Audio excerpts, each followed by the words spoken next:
जय हिंद। नमस्कार साथियों, आज इस वीडियो में हम लोग यूपीएसआई का मॉक टेस्ट नंबर 1 है जो आपके एग्जाम के लिए काफ़ी महत्वपूर्ण साबित होने वाला है ना। तो चलिए स्टार्ट करते हैं पहले प्रश्न से विदाउट टाइम वेस्ट करते हुए, क्योंकि समय बहुत कम है और प्रश्नों की श्रृंखला बहुत ज़्यादा है, काफ़ी महत्वपूर्ण प्रश्नों की श्रृंखला है ना। तो आप एक बार इसको सॉल्व करिए, आप देखिएगा आपके अंदर गजब का कॉन्फिडेंस आएगा। ओके, तो चलिए देखते हैं पहला प्रश्न क्या कह रहा है। पहला प्रश्न कह रहा है कि भारतीय आर्य भाषाओं के इतिहास में किस भाषा को हिंदी तथा अन्य आधुनिक आर्य भाषाओं का प्रत्यक्ष स्रोत माना जाता है।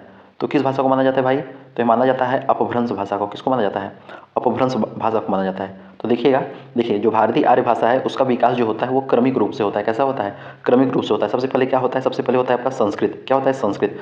संस्कृत बाद क्या होता है? संस्कृत बाद होता है आपका पाली। संस्कृत बाद पाली होता है। फिर पाली के बाद क्या होता है? पाली के बाद फिर आता है आपका प्राकृत। प्राकृत पाली के बाद प्राकृत, और फिर प्राकृत के बाद क्या आता है? प्राकृत के बाद फिर आपका आता है अपभ्रंश आता है। ठीक है, तो ये जो अपभ्रंश का जो काल है ये आपका 500 से लेके 500 ईस्वी से लेके 1000 ईस्वी तक माना जाता है। कितना माना जाता है?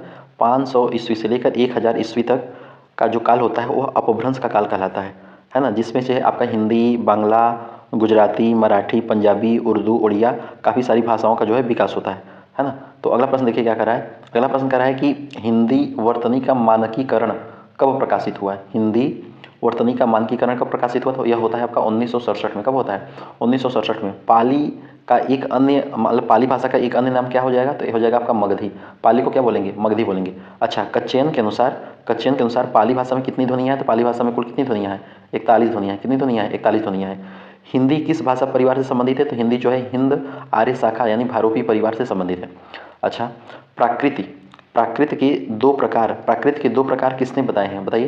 तो प्राकृत के दो प्रकार बताए हैं महावीर प्रसाद द्विवेदी ने, पश्चिमी एवं पूर्वी, पश्चिमी प्राकृति और पूर्वी प्राकृत। ठीक है, तो प्राकृत के दो प्रकार किसने बताए हैं? महावीर प्रसाद द्विवेदी ने बताए हैं।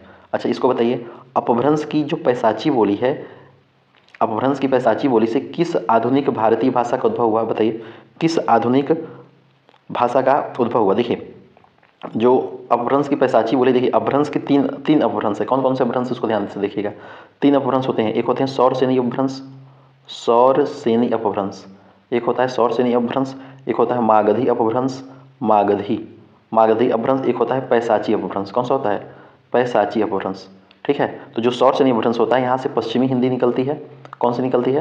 पश्चिमी हिंदी निकलती है, राजस्थानी निकलती है और गुजराती निकलती है। कहाँ से? सौर सेनी से। मागधी से क्या निकलती है? मागधी से आपका बिहारी निकलती है, बंगाली निकलती है, असमिया निकलती है, उड़िया निकलती है, ये आपका मागधी निकलती है। पैसाची से क्या निकलती है? पैसाची से आपका निकलती है पंजाबी। क्या निकलती है? पंजाबी। तो वही प्रश्न पूछ रहा है कि अपभ्रंश की पैसाची बोली से किस आधुनिक भारतीय भाषा का उद्भव हुआ? तो किसका हुआ भाई? होता है पंजाबी का। किसका होता है? पंजाबी का, है ना। बाकी चीज़ आप यहाँ पे जो है देख सकते हैं। चलिए अगला प्रश्न क्या कर रहा है। अगला प्रश्न क्या है कि स्वयंभू और पुष्पदंत जैसे कवियों ने अपनी भाषा को किस भाषा की संज्ञा दी? बताइए। देसी भाषा की संज्ञा दी। नागर, उपनागर और ब्राह्मण, यह क्या है? यह क्या है बताइए? यह आपका अपभ्रंश के भेद हैं। क्या है? अपभ्रंश के भेद हैं। अच्छा, नमी साधु ने अपभ्रंश के कितने भेदों की चर्चा की? तो ये तीन भेदों की चर्चा की है। किसने? नमी साधु ने। कौन कौन सा? उपनागर, आभीर और ग्राम्य। उपनागर, आभीर और ग्राम्य। ठीक है। डॉक्टर नागेंद्र के अनुसार अपभ्रंश के कितने स्वर हैं? डॉक्टर नागेंद्र के अनुसार अपभ्रंश के कितने स्वर हैं? अपभ्रंश के 8 स्वर हैं। देखिए, उम्मीद है आप लोगों को यहाँ से प्रश्न कुछ समझ में आ रहा होगा कि यूपीएसआई में आपके जो है प्रश्न कहाँ से पूछे जाते हैं और किस लेवल के पूछे जाते हैं। ठीक है, अगर आपको प्रश्न नहीं याद है तो यहाँ से आप याद करके जाइए। याद कर लेंगे तो ज़्यादा बेनिफिट रहेगा। ठीक है, 2 बार वीडियो देख लेंगे ना, बहुत मस्त तरीके से याद हो जाएगा। चलिए देखिए, डॉक्टर नगेंद्र के अनुसार अपभ्रंश के कितने स्वर हैं? अपभ्रंश के हैं आपके 8 स्वर हैं। कितने स्वर हैं? 8 स्वर हैं। संधि काल की भाषा के रूप में किसे जाना जाता है? तो संधि काल की भाषा के रूप में अपभ्रंश को जाना जाता है। किसको जाना जाता है? अपभ्रंश को जाना जाता है। चलिए अब आ जाता है जो ध्वनियाँ हैं क ख ग घ, ये किस स्थान से उच्चरित होती हैं? ये आपको बताना है। किस स्थान से उच्चरित होती हैं ये आपको बताना है। तो कह रहा है क ख ग घ ध्वनियाँ किस स्थान से उच्चरित होती हैं? ये तो आप बता ही लेंगे आराम से। कंठ से उच्चरित होती हैं। कहाँ से उच्चरित होती हैं? कंठ से। आगे देखिए जो कंठ का उच्चारण होता है ये कंठ यानी गले से होता है, इसलिए उन्हें कंठ ध्वनियाँ कही जाती हैं। कंठ ध्वनियाँ उच्चारण स्थान पर आधारित वर्गीकरण में प्रथम स्थान पर आती हैं। अन्य संभावित प्रश्न क्या कह रहा है? देखिए, ट ठ ड ढ, ट ठ ड ढ जो है यह किस प्रकार की ध्वनियाँ हैं? ये आपका मूर्धन्य ध्वनियाँ हैं। किस प्रकार की ध्वनियाँ हैं? मूर्धन्य ध्वनियाँ हैं। अगर आपसे पूछे त थ द ध, ये किस प्रकार की ध्वनियाँ हैं? ये आपका दंत ध्वनियाँ हैं। देखिए अब बोल के देखिए, त थ द ध, क्या उच्चारण कहाँ टच हो रहा है? तो दंत में टच हो रहा है ना। प फ ब भ, यह किस प्रकार की ध्वनि है? आपका ओष्ठ ध्वनि है। किस प्रकार की ध्वनि है? ओष्ठ ध्वनि है है ना। अगर आप सबसे पहले च छ ज झ ये किस प्रकार की ध्वनि है, तो ये आपका तालव्य ध्वनि है। किस प्रकार की ध्वनि है, तालव्य ध्वनि है। तो हिंदी में व्यंजनों की कुल संख्या कितनी है, 33 है। कितनी है, 33 है। अच्छा, किस कवि को कवियों का कवि कहा जाता है, किस कवि को कवियों का कवि कहा जाता है, बताइए भाई। तो कहा जाता है शमशेर बहादुर सिंह को। किसको, शमशेर बहादुर सिंह को जो है कवियों का कवि कहा जाता है। क्यों, क्योंकि उनके जो सूक्ष्म बिंब, देखिए इसमें डिटेल में दिया होगा, उस उनके जो है उनके सूक्ष्म बिंब, संगीतात्मक भाषा और शिल्प सजगता के कारण सहकवि भी उनको कवि का कवि कहते हैं। इनको आधुनिक हिंदी कविता के प्रमुख कवि और नई कविता के केंद्रीय स्वर के रूप में रेखांकित किया गया। किसको, शमशेर बहादुर सिंह को, है ना। चलिए देखिए, अब यहाँ से प्रश्न पूछ रहा है शमशेर बहादुर सिंह के बारे में, तो याद रख लीजिए। कह रहा है कि शमशेर बहादुर सिंह को साहित्य अकादमी पुरस्कार कब और किस स्थान पर दिया गया, मतलब किस कृति हेतु दिया गया। तो 1977 में दिया गया। चुका भी हूँ नहीं मैं, चुका भी हूँ नहीं मैं, इस कृति के लिए शमशेर बहादुर सिंह को साहित्य अकादमी पुरस्कार दिया गया। कवियों का कवि शमशेर, यह पुस्तक किसने लिखी, तो यह पुस्तक लिखते हैं आपकी डॉक्टर रंजना अरगड़े ने। कौन लिखता है, डॉक्टर रंजना अरगड़े। शमशेर नई कविता किस ऐतिहासिक संहिता से जुड़े हैं, तो आपके अज्ञेय संपादित के दूसरे सप्तक से उन्हें नई कविता का महत्वपूर्ण कवि माना जाता है। शमशेर का जन्म वर्ष और निधन वर्ष क्या है, तो जन्म आपका हुआ था इनका 1911 में और निधन हो गया था 1993 में। ओके। प्रगतिशील त्रयी में शमशेर के साथ किन कवियों का नाम लिया जाता है, तो उनका लिया जाता है नागार्जुन का और त्रिलोचन का। चलिए अब इसका क्या कह रहा है, यह कह रहा है कि मूलतः हिंदी शब्द सागर की भूमिका के रूप में लिखी गई रचना जिसे बाद में स्वतंत्र ग्रंथ बनाया गया, कौन सी है, तो कौन सी है भाई, कौन सी है, तो है राजकुमार वर्मा की कृत हिंदी साहित्य का आलोचनात्मक इतिहास। नहीं, ये नहीं है। गणपति चंद्र गुप्त कृत हिंदी साहित्य का वैज्ञानिक इतिहास, ये भी नहीं है। ये है आपका रामचंद्र शुक्ल कृत हिंदी साहित्य का इतिहास। रामचंद्र शुक्ल कृत हिंदी साहित्य का जो इतिहास है, इसको जो है मूलतः हिंदी शब्द सागर की भूमिका में लिखी गई, जिसे बाद में स्वतंत्र ग्रंथ बनाया गया। किसे बनाया गया, जिसे बाद में स्वतंत्र ग्रंथ बनाया गया, किसको, रामचंद्र शुक्ल द्वारा कृत हिंदी साहित्य के इतिहास को, हिंदी साहित्य के इतिहास को। चलिए देखिए अगला प्रश्न क्या करा है। अगला प्रश्न करा है कि हिंदी शब्द सागर के कुल कितने भाग थे, तो हिंदी शब्द सागर के कुल 11 भाग थे। कितने भाग थे, 11 भाग थे। हिंदी शब्द सागर का प्रकाशन किस संस्था ने किया था, तो किया था आपका काशी नागरी प्रचारणी सभा। काशी नागरी प्रचारणी सभा। हिंदी साहित्य का विकास प्रकाशन कब हुआ था, आपका हुआ था 1929 में। 1929 में। हिंदी शब्द सागर के प्रधान संपादक कौन थे, तो हिंदी शब्द सागर के प्रधान संपादक थे बाबू श्याम सुंदर दास। बाबू श्याम सुंदर दास। आचार्य रामचंद्र शुक्ल ने आदिकाल का नाम क्या रखा, तो आचार्य रामचंद्र शुक्ल ने आदिकाल का नाम वीरगाथा काल रखा। क्या रखा, वीरगाथा काल रखा। आचार्य रामचंद्र शुक्ल ने आदिकाल का जो नाम है वीरगाथा काल रखा। क्या रखा, वीरगाथा काल रखा। चलिए अब इसमें बताइए, इसमें कह रहा है कि निम्नलिखित में से दिए गए किस विकल्प जो है, कौन सा विकल्प परस्पर पर्यायवाची नहीं है, कौन सा विकल्प जो है परस्पर पर्यायवाची नहीं है, इसमें आपको बताना है। चलिए बताने का प्रयास करिए। देखिए अचल, गिरी, पर्वत, ये तो सब आपके पर्वत के ही उदाहरण है। किसके उदाहरण है, पर्वत के उदाहरण है। उदधि, सागर, सिंधु, ये भी सागर के ही उदाहरण है। नभ, गगन, आकाश, ये भी आकाश के उदाहरण है। शशि, चंद्र, रवि, रवि दे दिया। शशि, चंद्र, रवि। देखिए जो रवि है ना, ये आपका सूर्य का पर्यायवाची है। किसका पर्यायवाची है, सूर्य का। ठीक है, बाकी शशि और चंद्र तो चंद्रमा का है, तो ऑप्शन नंबर सी हो जाएगा, क्योंकि यही जो है परस्पर पर्यायवाची नहीं। Okay sir. चलिए अगला प्रश्न देखते हैं। अगला प्रश्न कह रहा है कि रश्मि का सामान्य पर्याय क्या है, बताइए। रश्मि का सामान्य पर्याय, तो रश्मि का सामान्य पर्याय हो जाएगा आपका किरण, मयूख हो जाएगा। आयुर्वेद के लिए मानक हिंदी का रूप क्या हो जाएगा, आयुर्वेद के लिए तो मानक हिंदी का रूप हो जाएगा आयुर्वेद यथावत। ठीक है, देखिए विपिन, अटवी, कानन, यह किसके पर्यायवाची हैं, आपके वन के पर्यायवाची हैं। गुड़ाकेश, गांडीवधारी, सव्यसाची, यह किसके पर्यायवाची हैं, तो आपका अर्जुन के पर्यायवाची हैं। सव्यसाची अर्जुन के पर्यायवाची हैं। सूर्य का संस्कृत सिद्ध पर्याय क्या है, तो सूर्य का संस्कृत सिद्ध जो पर्याय है ये आपका रवि आदित्य है। क्या हो जाएगा, रवि आदित्य हो जाएगा। चलिए अगला प्रश्न क्या कर रहा है। अगला प्रश्न कर रहा है कि निम्नलिखित में से कौन सा शब्द विधु, विधु का पर्यायवाची शब्द है। तो विधु मतलब क्या होता है बताइए।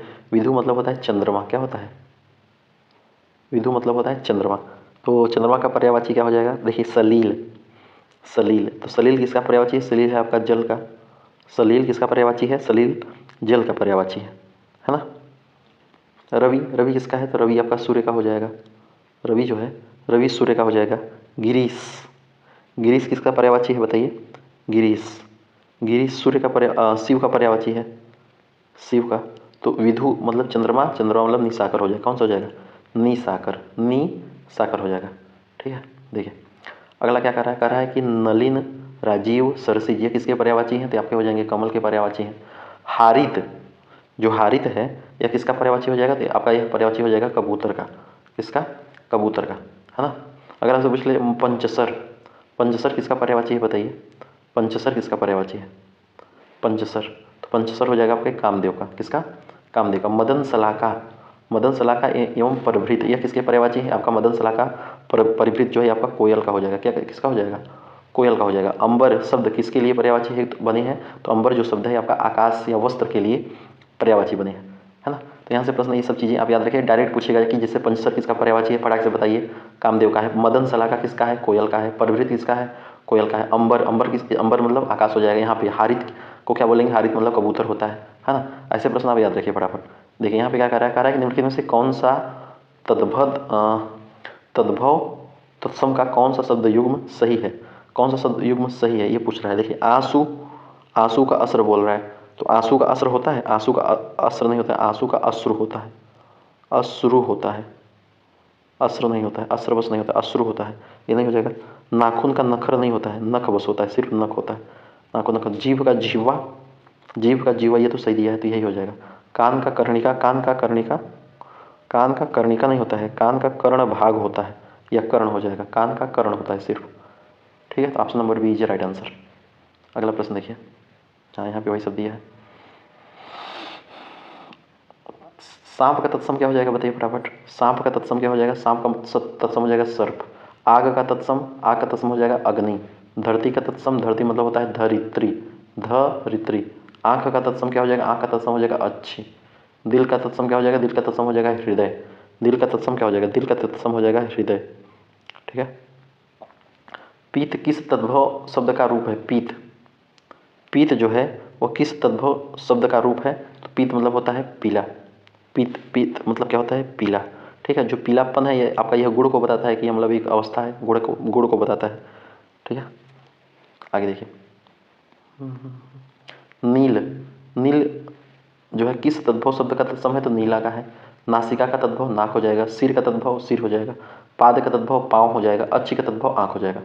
कह रहा है कि आगमन और निर्गमन किस युग्म का शब्द है बताइए, आगमन और निर्गमन यह किस युग्म का शब्द है, तो दोनों विलोम है, दोनों क्या है, दोनों विलोम है ना। अगला प्रश्न देखिए, देखिए यहाँ पे कह रहा है सुख दुख क्या है, तो विलोम है। प्रवेश निकास क्या है, विलोम है। आरंभ समापन विलोम है। अतरंग बहिरंग विलोम है। लाभ हानि यह भी विलोम है।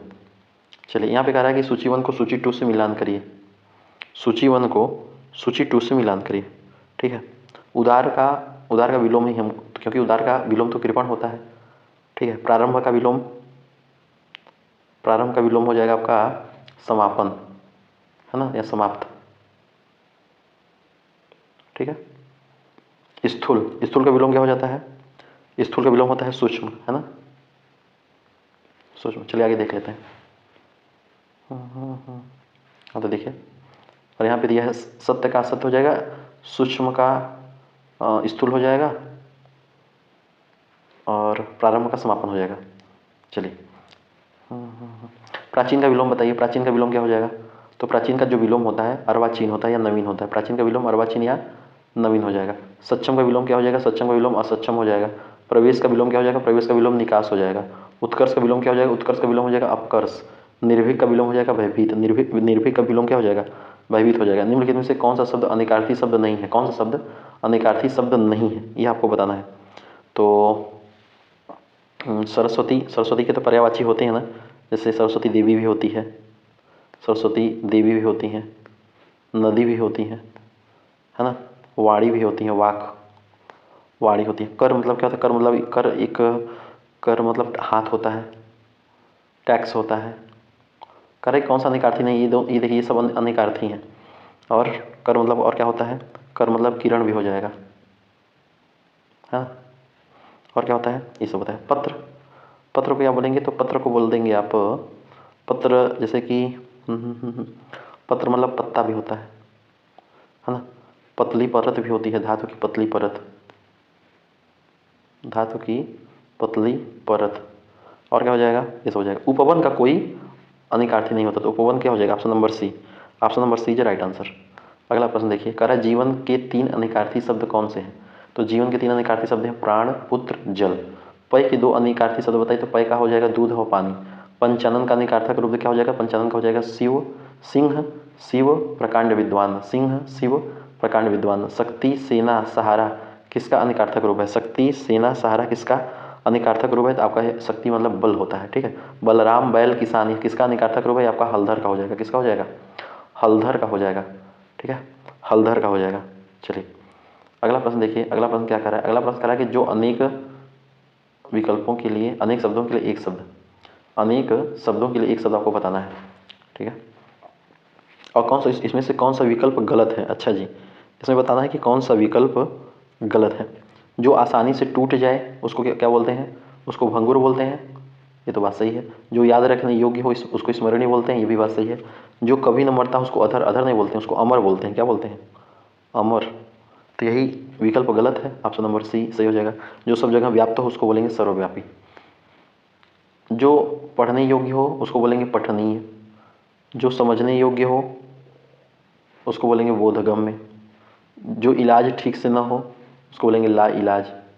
जो नियमों के विरुद्ध हो उसको बोलेंगे अवैध, क्या बोलेंगे, अवैध, ठीक है। जिसका कार्य सिद्ध हो चुका हो उसको बोलेंगे कृत कार्य, क्या बोलेंगे, कृत कार्य बोलेंगे। चलिए अगला क्या कह रहा है कि निम्नलिखित में से वाक्य, एक वाक्य त्रुटिपूर्ण है उसको बताना है। वाक्य त्रुटिपूर्ण है, इसको आपको बताना है। कह रहा है कि मुझे पूर्ण विश्वास है कि वह आएगा, ये तो बात सही है, मुझे पूर्ण विश्वास है कि वह आएगा। यह योजना निसंदेह सफल होगी, यह योजना निसंदेह सफल होगी, ये भी सही है, ये भी सही है। हमें निस्वार्थ सेवा करनी चाहिए, निस्वार्थ सेवा का, निस्वार्थ भाव से सेवा करनी चाहिए, ऐसा होता है ना, ऐसा होता है। या फिर निस्वार्थ को ऐसे लिख देंगे, निस्वार्थ, शुद्ध लिखो, निस्वार्थ, ये शुद्ध होगा, तो यही गलत हो जाएगा, ठीक है, यही त्रुटिपूर्ण है।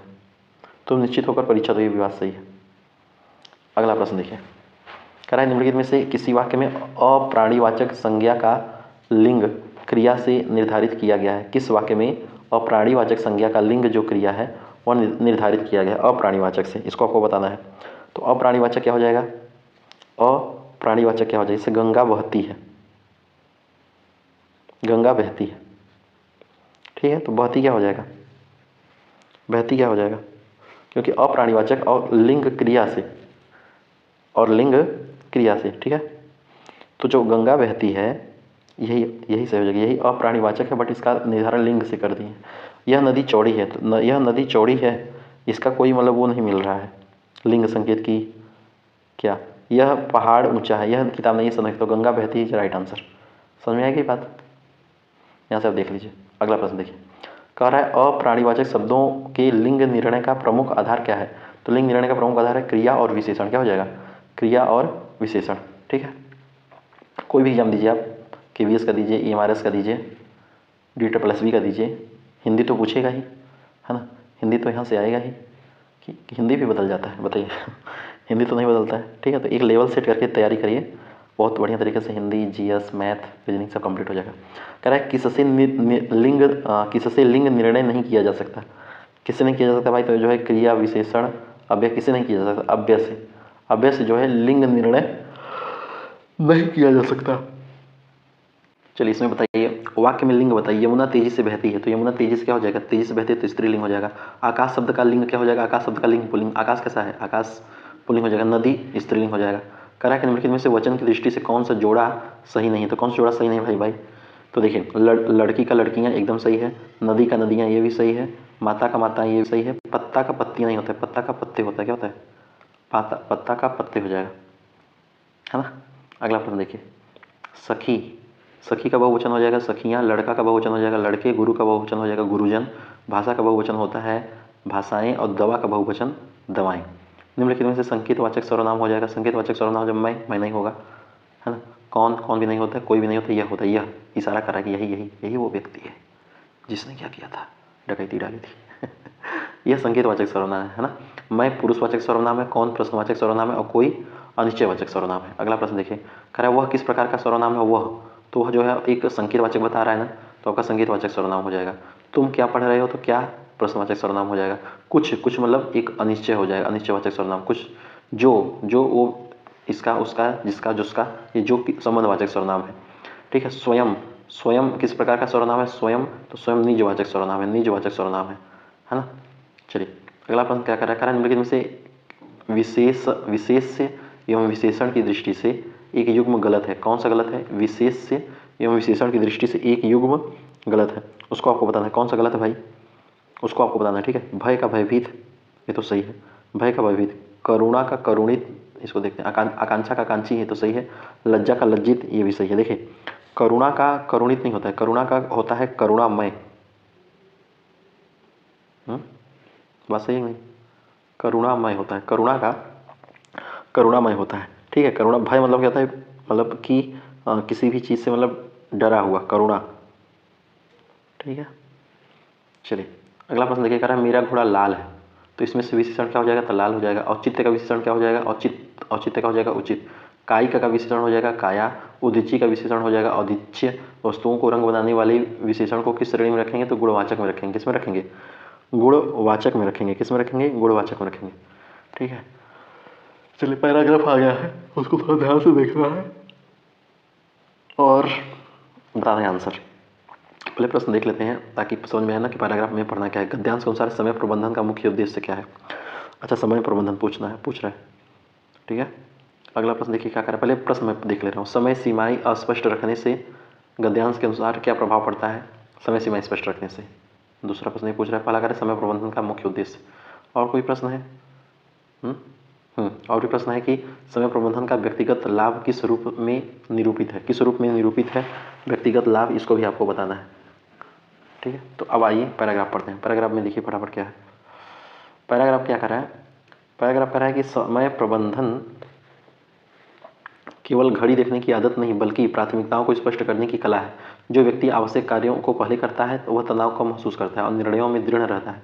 कार्यालय हो या घर, समय का विनियोजन सामूहिक कार्य संस्कृति को भी प्रभावित करता है। लोग एक दूसरे पर अधिक भरोसा करने लगते हैं। यदि समय सीमाएं अस्पष्ट रखी जाएं तो उत्कृष्ट लोग भी औसत परिणाम देने लगते हैं और टीम की सीखने की गति धीमी पड़ जाती है। इसलिए समय प्रबंधन का उद्देश्य कठोरता नहीं बल्कि काम को अर्थपूर्ण क्रम में रखना है। ये चीज़ याद रखिएगा। ठीक है। तो कह रहा है कि समय प्रबंधन का मुख्य उद्देश्य क्या है? तो देखिए यहीं पे दे दिया है। समय प्रबंधन का मुख्य उद्देश्य है कि काम को अर्थपूर्ण क्रम में रखना है। तो अर्थपूर्ण क्रम में रखना है ना। दूसरा प्रश्न देखिए। दूसरा प्रश्न कह रहा है समय सीमाएं अस्पष्ट रखने से गद्यांश के अनुसार क्या प्रभाव पड़ता है? तो गद्यांश के अनुसार क्या प्रभाव पड़ता है, ये आपको बताना है। क्या प्रभाव पड़ता है भाई? कह रहा है कि यहाँ पे देखिए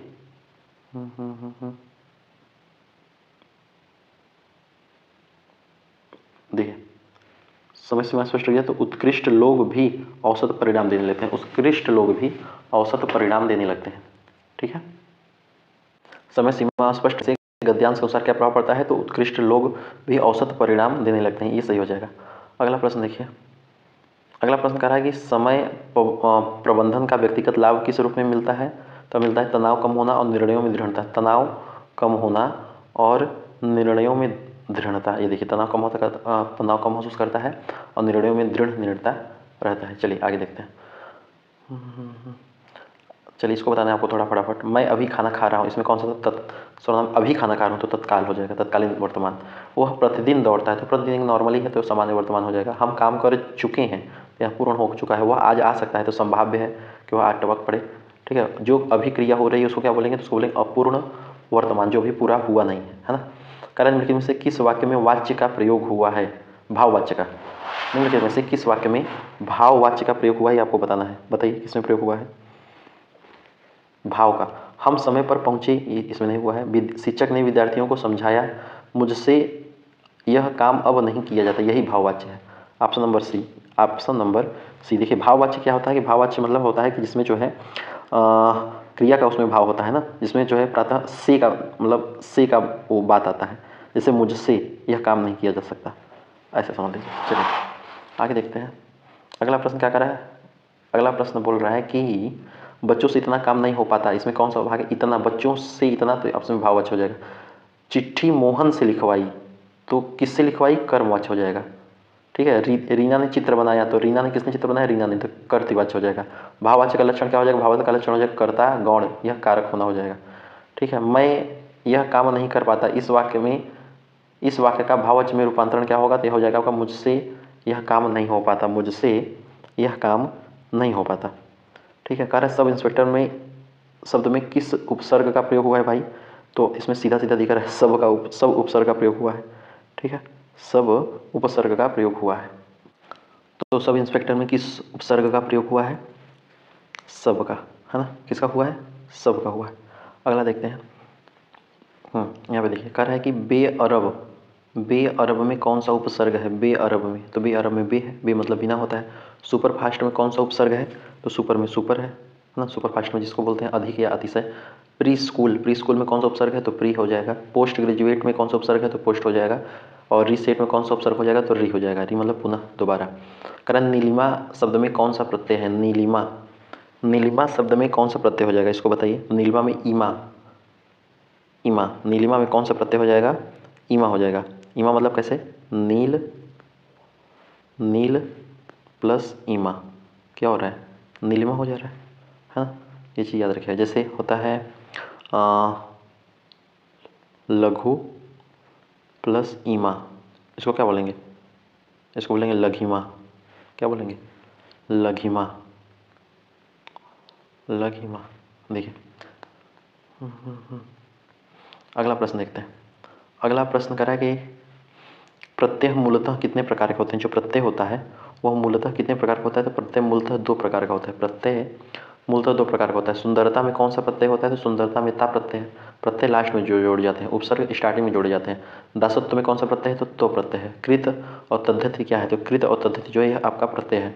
नेतृत्व में कौन सा प्रत्यय हो जाएगा? नेतृत्व में त्व प्रत्यय हो जाएगा।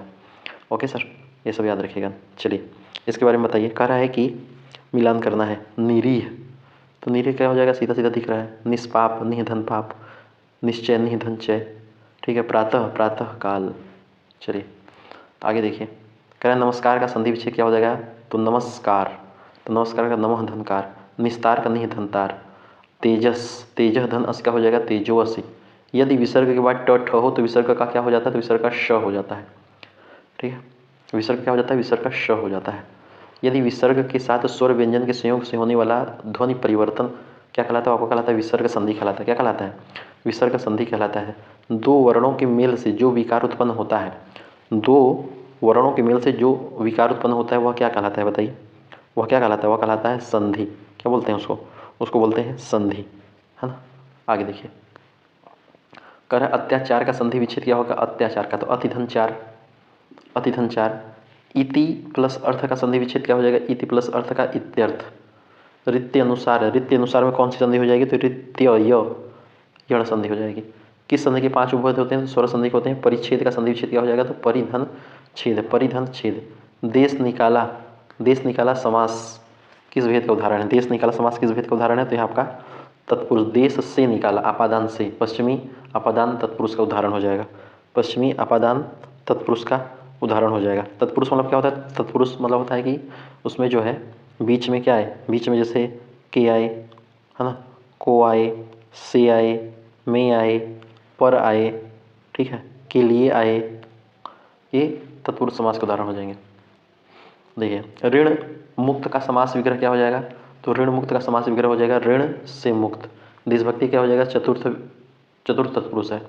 ठीक है। राजपुत्र, राजा का पुत्र यानी षष्ठी तत्पुरुष है। तृतीया तत्पुरुष का एक मानक उदाहरण बताइए तो हो जाएगा सराहत, सर से आहत। ठीक है। तत्पुरुष समास की त्वरित पहचान क्या है? कि विग्रह में कारक चिन्ह का के, को, से, में, पर आना और उत्तर पद की प्रधानता इसमें हो जाती है। Okay sir. देखिए अगला प्रश्न क्या कर रहा है? अगला प्रश्न कर रहा है कि निम्नलिखित में से दिए गए समास विग्रहों में से जो अशुद्ध है उसको चुनना है। क्या है? जो अशुद्ध है उसको चुनना है आपको। ठीक है। कह रहा है देहलता मतलब देह रूपी लता, तो कह रहा है कि लता रूपी देह, तो उल्टा बता रहा है तो यह अशुद्ध हो जाएगा। ठीक है, ये अशुद्ध हो जाएगा। कह रहा है यज्ञशाला, यज्ञ के लिए शाला, यज्ञशाला मतलब यज्ञ के लिए शाला। यहाँ पे कौन सा है? तो यहाँ पे यज्ञ के लिए, तो ये भी सही, ये तो सही हो जाएगा। ठीक है, ये तो सही हो जाएगा। देहलता को बोलते हैं देह रूपी लता, जिसको यहाँ पे जो है कर्मधारय समास होगा। क्या हो जाएगा? कर्मधारय समास।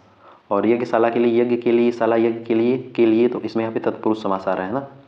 तत् तत्पुरुष समास, तत्पुरुष समास आ रहा है।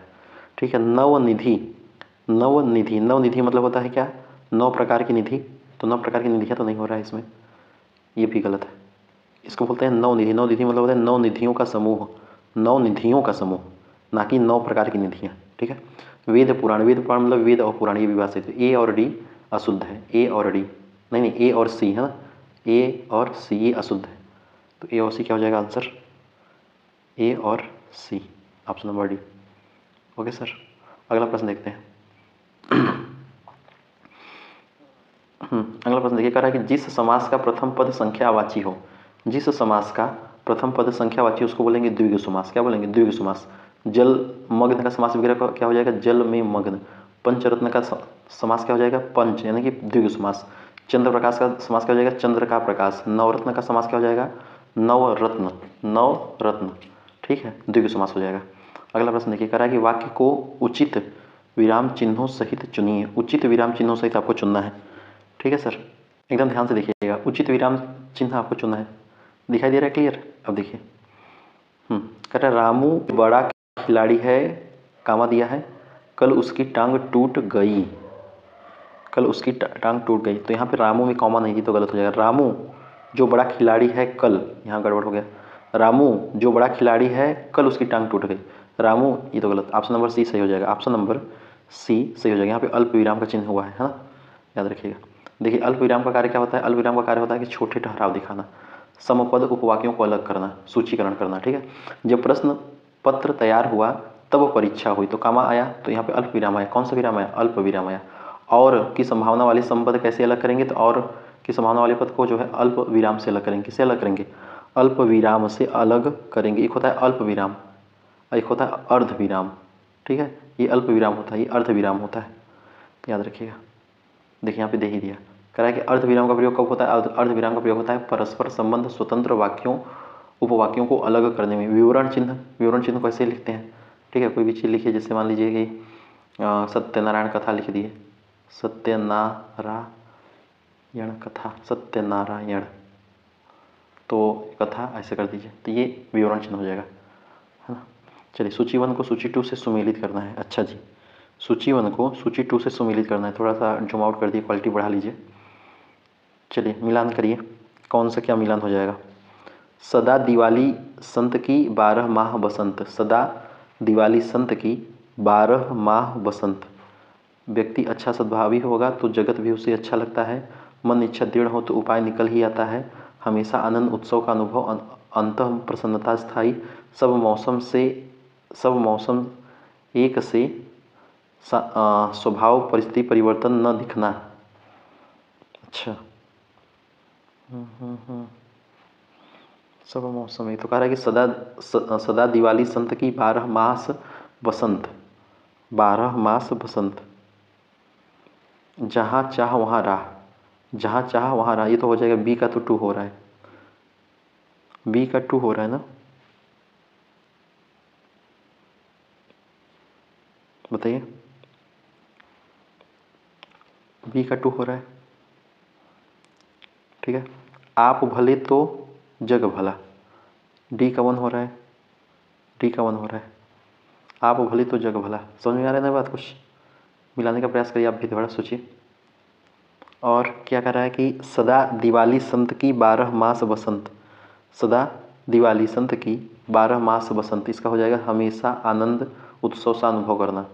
और जहाँ चाह वहाँ राह, जहाँ चाह वहाँ राह, ये तो हो गया।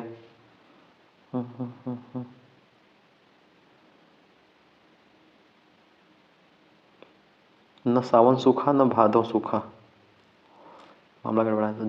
इसका मैं ये क्या कर दिया हूँ, देखिए फिर से। सदा दिवाली बसंत की 12 मास बसंत, इसका क्या हो जाएगा? इसका हो जाएगा सदा ही प्रसन्न रहना। ठीक है, ये हो जाएगा ये। और जहाँ चाह वहाँ राह, सी का 2 हो जाएगा। अब ध्यान से देखिएगा। न सावन सूखा न भादव हरा, न सावन सूखा न भादव हरा। और आप भले तो जग भला।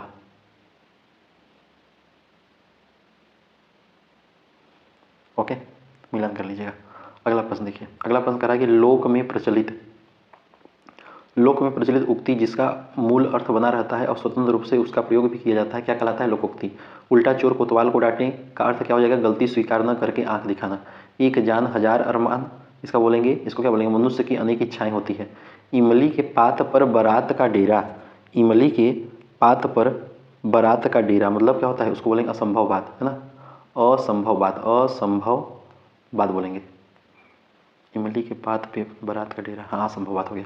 गुड़ के विपरीत नाम के लिए लोकोक्ति का मुहावरा क्या हो जाएगा? लोकोक्ति मुहावरा हो जाएगा अंधा का नाम, आँख का अंधा नाम नयन सुख। सब्ज बाग दिखलाना, सब्ज बाग दिखलाना मतलब क्या होता है? झूठी आस दिलाना, झूठी आस दिलाना। लुटिया डुबोना मतलब क्या होता है? सारा काम बिगाड़ देना, सब कुछ चौपट करना। मुट्ठी गर्म करना मतलब रिश्वत लेना। माई का लाल मतलब साहसी यानी बहादुर व्यक्ति। उतार चढ़ाव देखना मतलब क्या होता है? अनुभव प्राप्त करना। एक टांग पर खड़े रहना मतलब सदैव तैयार रहना, सदैव तैयार रहना। रस का नाम बताइए। मणि मय कनक नंद के आंगन बिंब पकड़िबैं धावत, मणिमय कनक नंद के आंगन बिंब पकड़िबैं धावत। इसमें जो है कौन सा रस हो जाएगा बताइए? इसमें कौन सा रस हो जाएगा? तो ये सब इसमें जो बाल चेष्टाएं मतलब बालक का बाल के समय, बालक काल के समय, बालक की बात हो रही है, तो इसमें वात्सल्य रस हो जाएगा। कौन सा हो जाएगा? वात्सल्य रस हो जाएगा। ठीक है, याद रखिएगा। अगला प्रश्न देखिएगा है कि बाल सुलभ क्रियाकलापों में से जिस रस का वर्णन किया जाता है वह कौन सा होता है? यह होता है आपका कौन सा होता है? वात्सल्य।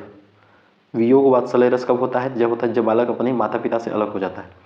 किलकत कान्ह घुटुरुवनि आवत, यह किसका उदाहरण है? अभी आपका वात्सल्य का हो जाएगा। जसोदा हरि पालन झुलावे में कौन सा रस हो जाएगा? वात्सल्य रस हो जाएगा। वात्सल्य रस दो प्रकार के होते हैं। वात्सल्य रस दो प्रकार के होते हैं। कौन कौन होते हैं बताइए? एक होता है संयोग वात्सल्य, एक होता है संयोग वात्सल्य, एक होता है वियोग वात्सल्य। क्या होता है? एक होता है वियोग वात्सल्य। चलिए अगला प्रश्न देखिए। अगला प्रश्न कह रहा है कि गीतिका छंद के प्रत्येक चरण में पंक्ति की मात्राओं व यति का मानक विन्यास क्या होगा? इसका विन्यास क्या होगा? तो इसमें होता है आपका 26 मात्राएं और 12-14 यति का मानक विन्यास। ठीक है सर, याद रहेगा। अगला देखिए, कह रहा है कि गीतिका किस श्रेणी में आता है? गीतिका छंद जो होता है किस श्रेणी में आता है? ये आपका मात्रिक में आता है। छंद शास्त्र का सर्वप्रथम निरूपण करने वाले कौन है? तो छंद शास्त्र का सर्वप्रथम निरूपण करने वाले आचार्य पिंगल है। मनहरण कवित्व को और क्या कहते हैं? तो मनहरण कवित्व को घनाक्षरी कहते हैं। किस छंद में प्रथम 4 चरण रोला तथा अंत के 2 चरण उल्लाला के होते हैं? किसके होते हैं बताइए? किसके होते हैं? ये होते हैं छपप्पे के। ठीक है। मालिनी में कुल कितने वर्ण होते हैं? मालिनी में कुल कितने वर्ण होते हैं? तो 15 वर्ण होते हैं। कितने होते हैं? 15 वर्ण होते हैं। ठीक है। जहाँ कार्य कारण का परस्पर विरोध के कारण उनके संबंध का भाव दिखाया जाता है वहाँ कौन सा अलंकार होता है बताइए? वहाँ होता है आपका विषम अलंकार। कौन सा अलंकार होता है? विषम अलंकार होता है ना। चलिए अगला प्रश्न बताइए। अच्छा एक प्रश्न इधर भी है, कह रहा है कि श्याम कृपाण लिए राजन कर में विमल कीर्ति करते प्रसार, इस पंक्ति में कौन सा अलंकार है? इसमें तो भी विषम अलंकार है। यहाँ पे देखिए कह रहा है व्याघात अलंकार के प्रथम विवेचक कौन है? तो रुद्रट है। कौन है? रुद्रट है। जहाँ वस्तुओं का उत्तरोत्तर उत्कर्ष अथवा अपकर्ष वर्णित हो वहाँ कौन सा अलंकार होता है? तो वहाँ पे सार अलंकार होता है। प्रकट होते हुए रहस्य को किसी बहाने से छिपा लिया जाए तो वहाँ से कौन सा अलंकार होता है? वहाँ पे व्याज्योक्ति अलंकार होता है। कौन सा होता है? व्याज्योक्ति अलंकार होता है। व्याज्योक्ति अलंकार होता है। ठीक है। मोहि करत कत बावरी किए दुराव दुरैन, ठीक है, कहे देत रंग राति के रंग निचुरत से नैन, इस वाक्य में कौन सा अलंकार है? इस वाक्य में अनुमान अलंकार हो जाएगा। ठीक है। करें 1991 में प्रदत्त प्रथम व्यास सम्मान का सही युग्म साहित्य कृति कौन सा हो जाएगा? तो इसमें जो है रामविलास शर्मा को मिला था। भारत के प्राचीन भाषा परिवार और हिंदी के थे। ओके सर, याद रहेगा। चलिए अन्य संभावित प्रश्न पूछ रहा है फिर से। तो 1992 का व्यास सम्मान किसको मिला? शिव प्रसाद सिन्हा को नीला चांद की कृति के लिए। विश्रामपुर का संत कृति के लिए किसको व्यास सम्मान मिला? यह जो है इनको मिला 1999 में। वर्ष 2024 के लिए किस कृति के लिए व्यास सम्मान प्रदान किया गया? तो कौन से देश को वासु वेणी की डायरी, कौन से देश को वासु वेणी की डायरी के लिए। ठीक है, याद रहेगा। चलिए व्यास सम्मान कितने वर्षों के लिए उत्कृष्ट हिंदी भाषा के साहित्यिक लेखन कार्यों के लिए दिया जाता है? आपका 10 हो जाएगा। पुष्पा भारती की किस कृति के लिए 2023 का व्यास सम्मान प्रदान किया गया? यादें यादें और यादें, याद याद याद चलिए आगे देखिए, कह रहा है धर्म युग, बताइए धर्म युग, अच्छा पत्रिका है उसके संपादक है ना, इसको आपको मिलान करना है फटाफट। धर्म किसका, धर्म तो धर्मवीर भारती का हो जाएगा, दिनमान दिनमान रघुवीर सहार का हो जाएगा, सारिका सारिका आपका कमलेश्वर का हो जाएगा, हंस हंस आपका राजेंद्र यादव का, तो सही हो जाएगा, सब सब सामने वाला है, A1 B2 C3 D4 हो जाएगा। ठीक है, अगला प्रश्न देखिए यहाँ सकते हैं, मासिका पत्रिका सुधा, मासिका पत्रिका सुधा 1929 संपादक कौन है, दुलारे लाल भार्गव। प्रयाग समाचार पत्रिका का प्रकाशन कहाँ से होता था, इलाहाबाद प्रयागराज से। बुद्धि प्रकाश के संपादक कौन है, मुंशी सदाशिव लाल। मासिक पत्रिका आनंद कादम्बनी के वाला कहाँ से प्रकाशित होती थी, आपका मिर्जापुर से प्रकाशित होती थी। भारतेंदु पत्रिका के संपादन कौन थे, पंडित राधाचरण गोस्वामी, पंडित राधाचरण गोस्वामी थे। ठीक है, 10 जनवरी को विश्व हिंदी दिवस मनाने का मुख्य ऐतिहासिक कारण क्या है, तो मुख्य ऐतिहासिक कारण क्या है भाई बताइए। 10 जनवरी 1954 को हिंदी को संघ की राजभाषा का दर्जा मिला था, यह कारण नहीं है, यह कारण नहीं है ना, कारण पूछ रहा है। पहला विश्व हिंदी सम्मेलन 10 जनवरी 1975 को नागपुर में हुआ, हाँ यही कारण है। ठीक है, तभी से 10 जनवरी को ही विश्व हिंदी दिवस भी मनाया जाने लगा। ओके सर, याद रहेगा। चलिए अगला प्रश्न देखिए, अगला प्रश्न कह रहा है कि विश्व हिंदी सचिवालय कहाँ पे है, तो आपका मॉरिशस में है। तीसरा, विश्व हिंदी सम्मेलन का आयोजन कहाँ किया जा रहा है, तो आपका नई दिल्ली में किया जा रहा है। प्रथम विश्व हिंदी सम्मेलन का ध्येय सूत्र वाक्य क्या उद्धरता है, आपका हो जाएगा वसुधैव कुटुंबकम। विश्व हिंदी दिवस मनाने का निर्णय कब लिया गया, 8 जून 2005 से, 8 जून 2005 से। दूसरा विश्व हिंदी सम्मेलन कहाँ हुआ था, दूसरा हिंदी विश्व सम्मेलन हुआ था आपका मॉरिशस में। कहाँ हुआ था, मॉरिशस में हुआ था। अगला प्रश्न देखिए, कह रहा है कि अरे मित्र ध्यान से सुनो, अरे मित्र ध्यान से सुनो, अरे मित्र ध्यान से सुनो में कौन सा हो जाएगा, संबोधन कारक हो जाएगा, क्या हो जाएगा, संबोधन कारक हो जाएगा। चलिए, हे ईश्वर दया करो में ईश्वर किस कारक में है, तो ईश्वर जो है आपका संबोधन कारक में है। स्वतंत्रता दिवस के अवसर पर प्रधानमंत्री द्वारा देशवासियों के लिए शब्दों का प्रथम संबोधन किस कारक का प्रयोग किया जाता है, तो संबोधन किया जाता है। भाई जरा सुनो में भाई जो है कारक है, संबोधन है। हिंदी में कुल कितने कारक माने जाते हैं, 8, कर्ता कर्म करण संप्रदान अपादान संबंध अधिकरण संबोधन। जब वाक्य में किसी के पुकारने का संकेत मिलता है तो वहाँ पे कौन सा कारक होता है, संबोधन कारक होता है। हिंदी का लास्ट क्वेश्चन, जिन धातुओं का प्रयोग अकर्मक और सकर्मक दोनों रूपों में होता है उन्हें क्या कहते हैं, बताइए उन्हें क्या बोलते हैं। अकर्मक और सकर्मक दोनों में होता है, अकर्मक और सकर्मक दोनों होता है, उसको बोलेंगे उभयविध धातु, उभयविध धातु। जिसमें अकर्मक मतलब जिसमें कर्म न हो, सकर्मक मतलब जिसमें कर्म हो, द्विकर्मक मतलब जिसमें दो कर्म, और उभयविध मतलब अकर्मक सकर्मक दोनों रूपों में हो, तो उसको बोलेंगे उभयविध धातु, उभयविध धातु। बच्चे रोज शाम को खेलते हैं, इस वाक्य में कौन सा क्रिया हो जाएगा, अकर्मक। संज्ञा की दृष्टि से क्रिया के कितने प्रकार होते हैं, 5 होते हैं। कितने होते हैं, 5 होते हैं। ठीक है, जो क्रिया 2 या 2 से अधिक भिन्न भिन्न अर्थ वाली क्रियाओं के मेल से बनते हैं क्या कहते हैं, उन्हें बोलते हैं संयुक्त क्रिया। संयुक्त क्रिया के समानता कितने भेद होते हैं, 11 भेद होते हैं। गुरु जी ने शिष्य से पुस्तक मंगवाई, इस वाक्य में कौन सी क्रिया हो जाएगी, शिष्य से पुस्तक मंगवाई तो प्रणार्थक क्रिया हो जाएगी। कौन सी क्रिया हो जाएगी, बताइए सर, कौन सी क्रिया हो जाएगी, प्रणार्थक क्रिया हो जाएगी। ठीक है, अगला प्रश्न देखते हैं। अरे अगला तो आ जाता है आपका मूल विधि संविधान। ठीक है, तो कैसा लगा जरूर बताइएगा। मिलते हैं नेक्स्ट वीडियो में, यहाँ से हम आप लोगों को मूल विधि संविधान में जितने भी प्रश्न यहाँ पे आप देख सकते हैं, बहुत इंपॉर्टेंट प्रश्नों की श्रृंखला है। ठीक है, इसको मैं आपको करवा दूंगा। ओके, मिलते हैं नेक्स्ट पार्ट में, तब तक के लिए धन्यवाद। कैसा लगा जरूर बताइएगा। जय हिंद।